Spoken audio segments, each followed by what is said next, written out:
So why did you pick Fulbright and Spain?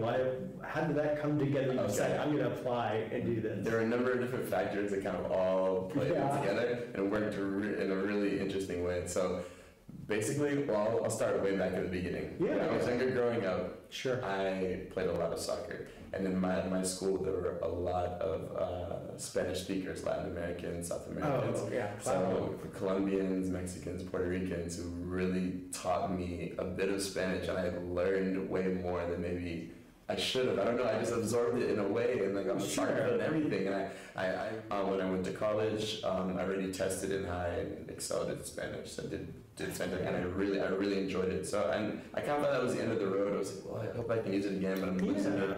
So after college, I had said I played 4 years of soccer in college. And with my team, like, thanks to my coaches being very conscious and aware of the reality of helping their students get opportunities at the time, we throughout our 4 years had to do a ton of community service. Yeah. It wasn't completely obligatory, but they kind of put us in leadership roles and allowed us to become leaders of community service for people in the school.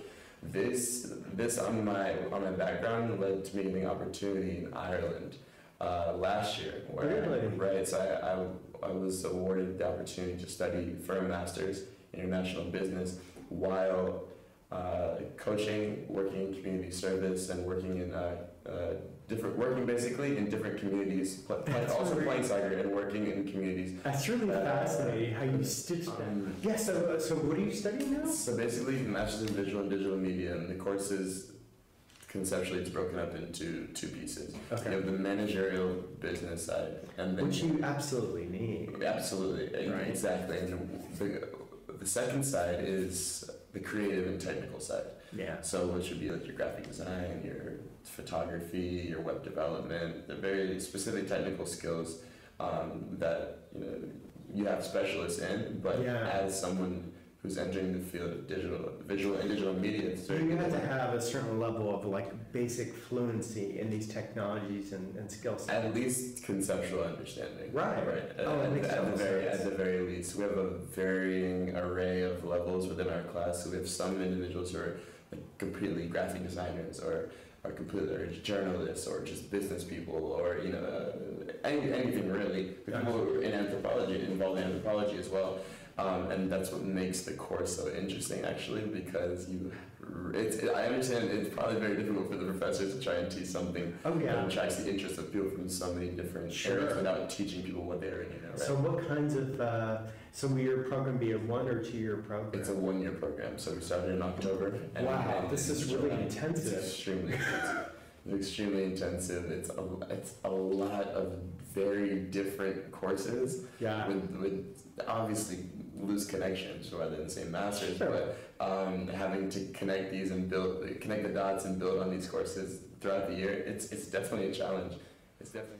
So how's that playing out? So are you working on, what types of specific projects are you working on right now, or the ones that have been the most interesting for you? Right, so a lot of the projects we're working on this semester are quite interesting because they are, I never saw myself getting completely into the commercial realm of things. No. They're quite interesting. The class we just came from actually, we're presenting our projects for branded content. So we had to essentially develop a branded content campaign for, we actually used a Spanish brand, Chupa Chups. And every single group, there's 7 groups of 7 individuals, had to develop, conceptualize, do the artwork, shoot the video, execute, and then present. We've been doing this with a number of different projects.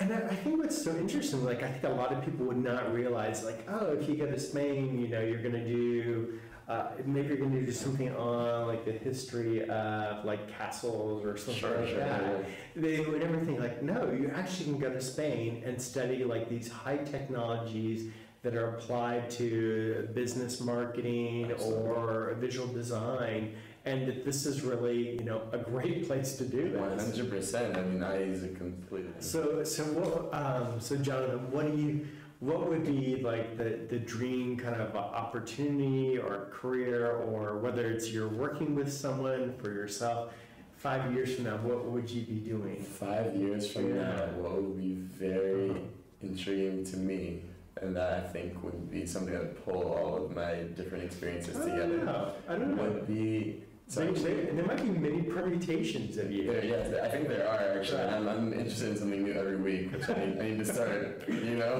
But Curiosity is a good thing. Absolutely. So we just had this course a few weeks ago on digital advocacy, and basically it was taught by a professor who works at the Gates Foundation, which I found really extremely interesting. And with in discussing basically all of the digital tools we have and the new ways that we can essentially apply communications to galvanize people, to raise awareness, to draw interest, and to inform on a very objective level, I thought that was extremely fascinating. And I think now understanding how the creative industries work and how objective information is always supported by communications, as objective or as subjective as you might find it. Right. So the creative production is always going to support that information that you're trying to transmit. Oh, yeah. So if I were to do something, it'd be maybe starting some, probably based around a particular cause, but starting some type of digital advocacy agency or something that would really speak to promoting that sort of objective information that we have, but through different innovative means of communication to